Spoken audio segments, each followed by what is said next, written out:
nous sommes avec Franck Ingels, donc le directeur des partenariats de Intergestion REM. Bonjour Franck. Bonjour Alors, Jonathan, bonjour à tous. j'espère que vous allez bien. Alors, tout d'abord, comment se passe le confinement pour les collaborateurs d'Intergestion REM?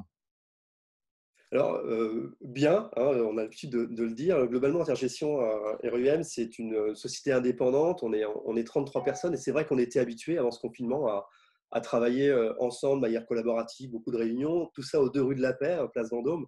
Euh, Au confinement, on est passé au 100%, 100% télétravail. Donc, voilà, avec les outils, avec l'équipement nécessaire.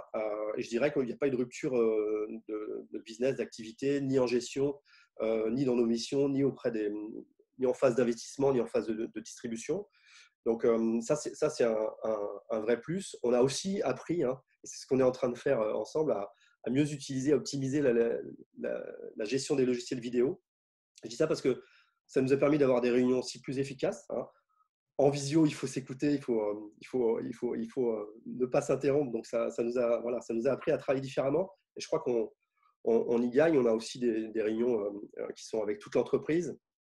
Donc, voilà, on prend du soin avec nos partenaires, avec nos associés, avec nos collaborateurs. Et finalement, c'est le saut technologique qu'on a pu faire.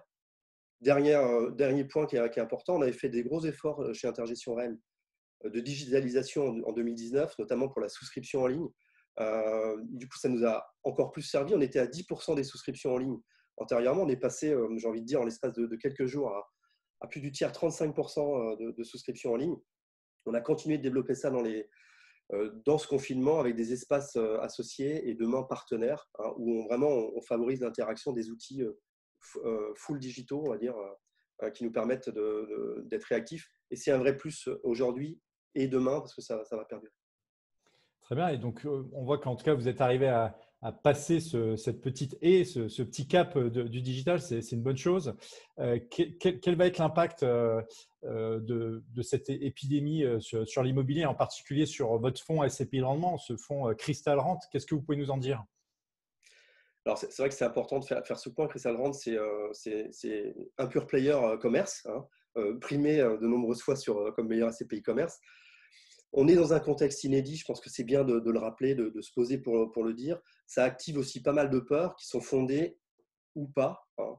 Alors c'est vrai que c'est difficile de mesurer l'impact de la crise économique qui succède là, on le sent poindre, à la crise sanitaire. Ce qu'il faut rappeler, c'est que l'immobilier n'est pas forcément en première ligne, hein, d'impact sur cette crise économique. Et ça, c'est important. On est aussi, ça c'est le second point, sur des investissements SCPI qui sont long terme. La MF dit 10 ans. La vraie vie dit qu'on conserve en moyenne 22 à 23 ans sa SCPI. En tout cas, c'est les moyennes globales. Donc, on est sur un investissement où il faut se projeter long terme et pas simplement sur le trimestre qui va venir ou celui qui succède. Donc, sur Crystal Rente, pour résumer, Jonathan, sur notre placement, c'est en effet un pure player, 90% de murs commerciaux.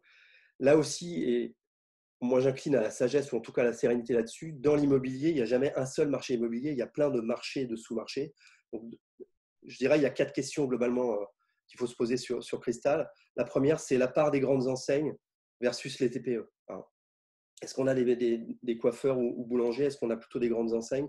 La réponse sur Crystal, c'est 92% pardon, de l'actif est constitué d'enseignes, de grandes enseignes adossées à des grands groupes, hein, et pour l'essentiel avec la garantie du groupe sur nos différentes enseignes. Donc ça, c'est un point fort parce qu'on a sélectionné ces grandes enseignes sur leur santé financière au départ, hein, comme tout bailleur, on fait gaffe aux locataires. Donc ça, c'est le premier point. Et puis, je dirais le deuxième point, c'est aussi d'avoir été choisir des business models qui nous semblaient robustes.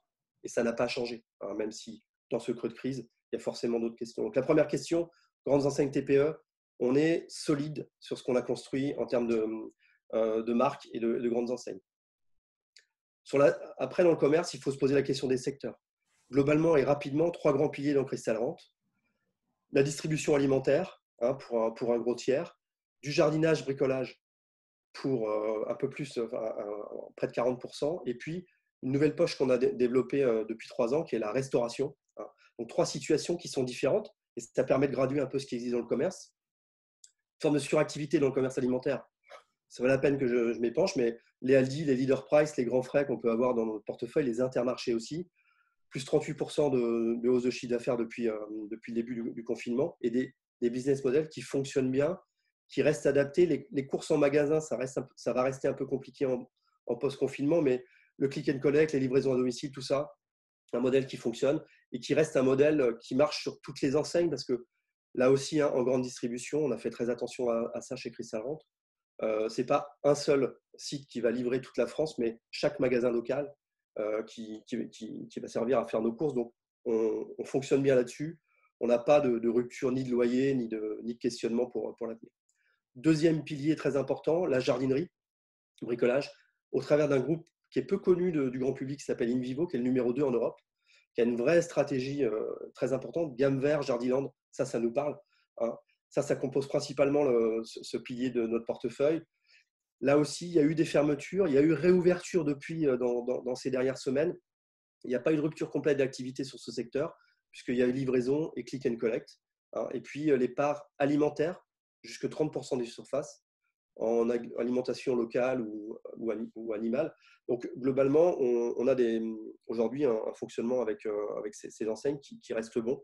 Et puis, le troisième pilier, alors je mettais les guillemets à restauration parce que c'était plutôt du snacking, comme on dit, donc du Burger King, du Quick, du Buffalo, de l'Hippo aussi, mais plus largement du burger. Ces enseignes, elles vont bientôt réouvrir aussi, non? Alors, elles ont fermé le 17 mars, en effet. Hein, donc là, on est en mécanique de stop hein, sur l'activité.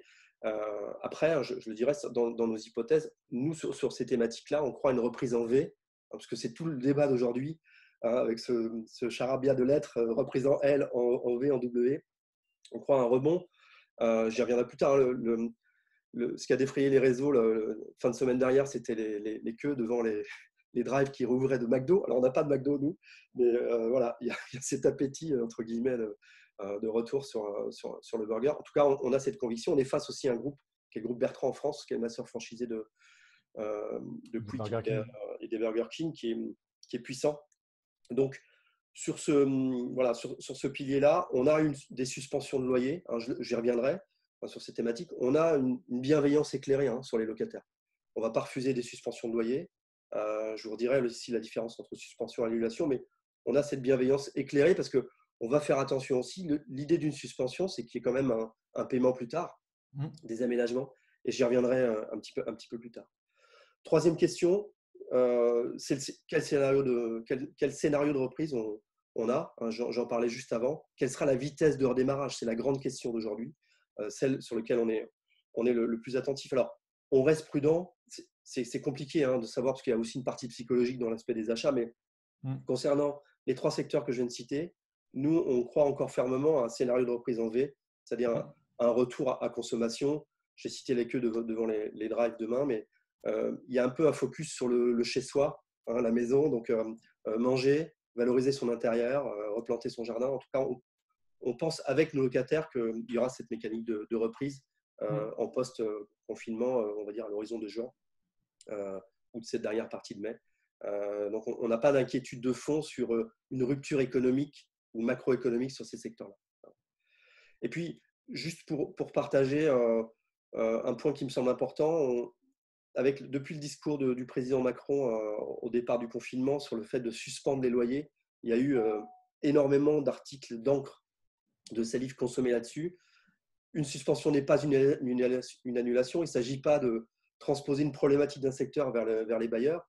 Donc, suspendre, ça veut dire qu'en effet, sur les Burger King, on accepte une suspension et on va aménager avec nos locataires, selon leur business, selon leur santé, selon qui ils sont, les relations aussi qu'on peut avoir avec eux, on va dire le paiement des loyers qui n'auront pas été payés. Donc, c'est sûr qu'on verra, il y aura sans doute un creux au terme. Donc, ça veut dire que vous êtes en bonne intelligence avec les locataires, vous les accompagnez, vous êtes régulièrement en communication avec eux pour faire en sorte que, quelque part, leur activité puisse repartir dans des bonnes conditions. Et si elle repart dans des bonnes conditions, assurer une pérennité au niveau du dividende, au niveau des loyers et donc du dividende des épargnants. Absolument. On va vraiment être dans cette position, nous. Quand je disais de la bienveillance, certainement. Hein. L'écueil d'une SCPI de rendement, c'est la faillite de son locataire, un peu comme n'importe quel bailleur. On achète des loyers quand on construit une SCPI de rendement. Et ça, c'est bien de le rappeler. Donc, on va négocier en effet avec chacun. On va être rigoureux aussi avec eux parce qu'il ne s'agit pas non plus qu'on défend aussi nos associés puisque c'est notre principale mission. On va aussi faire en sorte de récupérer nos loyers et pas non plus, j'allais dire, dans 107 ans, puisque ça reste une priorité pour nous de distribuer les dividendes attendus par les associés. Voilà, globalement, sur la situation, j'ai été un petit peu exhaustif, mais en tout cas, c'est important. On sait aussi qu'il y aura des changements un peu d'attitude. Hein. On croit que dans le commerce, il y aura retour, on va dire, aux bonnes enseignes, celles qui auront un bon modèle économique, celles qui gèrent bien leur circuit d'approvisionnement, et tout ça, on le vérifie avant d'investir. Oui, et qui ont sans doute aussi un peu une brique, comme vous l'avez évoqué, une brique digitale, le click and collect, des opérateurs qui sont peut-être en mesure d'être un peu dans le sens du vent et de la consommation telle qu'on l'attend. Mais on ne pouvait pas anticiper cette crise, on va dire, sanitaire. Mais à l'évidence, c'était déjà dans nos critères, parce que quand on parle de commerce, on faisait, nous, déjà très attention. Dans nos critères d'achat, on faisait déjà très attention au digital. Des marques comme Fnac Darty, qui sont de très bonnes enseignes, on n'a pas été sur des très beaux locaux premium aussi, parce que pour nous, l'épreuve, on va dire, par rapport au digital, ne passait pas selon notre cahier des charges. Donc, c'est encore plus précieux d'avoir eu cette attitude avant dans le commerce et ça présage d'une bonne santé. Il nous reste encore quelques instants, Franck. Est-ce que vous auriez éventuellement une bonne nouvelle comment dire, à nous partager par rapport à cet univers dans lequel on est? Alors, une double, parce que j'ai été long, j'en profite. Et ça, c'est juste un rappel, on va délivrer 14 € par part là, au titre du premier trimestre. On reste complet, hein, c'est un dividende classique sur ce premier trimestre, donc c'est important aussi pour nos associés. Et dans une perspective aussi de maintenir au maximum notre performance habituelle. Le deuxième point, ça c'est plus dans l'innovation. Je pense chez Intergestion REM, on a à cœur d'agir plutôt que réagir. Hein, donc, d'être force de proposition dans l'innovation. On vient de lancer ce qu'on a appelé le VIP. C'est un versement immobilier programmé. Hein, l'idée, c'est de rendre accessible l'investissement dans la SCPI en permettant d'acheter à concurrence au minimum de 50 € par mois des parts de Cristal Rente. Innovation qui n'existe encore nulle part ailleurs. Hein. Ce plan existe aussi en démembrement. Hein. Et alors, il faudrait une vidéo complète pour expliquer tous les bonheurs du démembrement. Mais donc, ça veut dire que concrètement, les épargnants ils vont pouvoir investir 50 € en nue propriété chaque mois sans grande difficulté. Comment ça fonctionne sans problème. En un mot? Pardon? Comment ça fonctionne en un mot? On choisit sa durée de démembrement, on choisit une durée de démembrement. Je pars à la retraite dans 11 ans, je choisis un démembrement pendant 11 ans.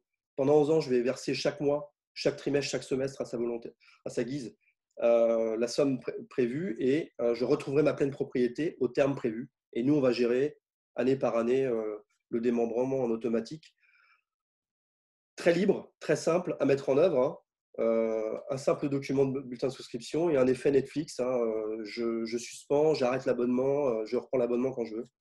Ça, on peut le dire aux épargnants de toutes les manières, on le sait bien, on fait des calculs. Alors, nous, on a meilleurscp.com a lancé un site qui s'appelle Épargne mensuelle. On est très convaincu par les versements programmés. Alors, les versements immobiliers programmés, comme vous l'avez évoqué, 50 € par mois sur des durées très longues et on a intérêt à commencer très jeune. Les épargnants ont vraiment intérêt à commencer très, très jeune. Ça permet d'avoir des sommes qui sont rondelettes et le jour du départ à la retraite, d'avoir quelque part un complément de retraite. Et on sait très bien que dans cette période-là, il va y avoir des problématiques encore importantes de retraite et que la SCPI est un des outils pour investir dans une épargne retraite. Franck Ingels, on vous remercie vraiment infiniment pour cet échange. Merci beaucoup. C'était précieux pour moi. Merci pour votre transparence. On refera un point peut-être un peu plus spécifique, en tout cas sur l'évolution de vos locataires. On voit bien qu'il y a une sélection forte de la part du gérant sur on va dire des locataires qui sont des locataires un peu digitaux pour faire en sorte que le commerce soit un commerce qui se poursuive. On peut quand même dire aux épargnants que quoi qu'il arrive, le commerce va se poursuivre, va continuer et puis peut-être il va y avoir un retour au commerce, local. En tout cas d'aller consommer plutôt que d'être que sur Internet et de vivre un petit peu sa vie on voit bien qu'après ce confinement, peut-être que les épargnants en auront largement besoin. On vous remercie beaucoup. Donc, vous êtes le directeur des partenariats de la société de gestion Intergestion REM qui gère une SCPI de rendement, la SCPI Crystal Rente. Merci beaucoup.